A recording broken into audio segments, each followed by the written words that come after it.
Écoute, depuis presque un an, on fait beaucoup de changements sur le terminal, autant opérationnel qu'en santé et sécurité. On en demande beaucoup à nos employés, puis c'est important pour nous de faire cet événement-là pour dire merci dans le fond. Bien, pour moi, la santé et sécurité sur les quais, c'est vraiment une question de culture, c'est vraiment de l'entraide, que tout le monde participe, repère les risques.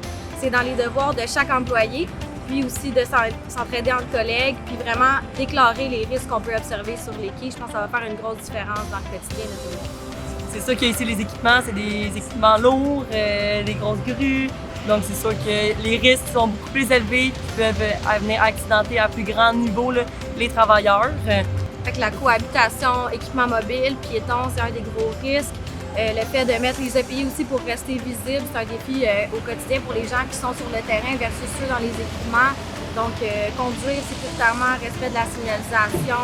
Tu veux comme essayer de performer, puis à un moment donné, c'est là que des fois il y a une inattention, puis par rapport à la fatigue, c'est tout un ensemble. Tout ça. Écoute, les plus grands risques, je dirais que ça va être plus au niveau du gangway, des accommodations. Certaines fois, les marins ou les pilotes sont plus pressés de sortir, donc ils n'attendent pas nécessairement le filet. Souvent, on s'écrase les doigts. C'est le plus gros risque pour nous autres.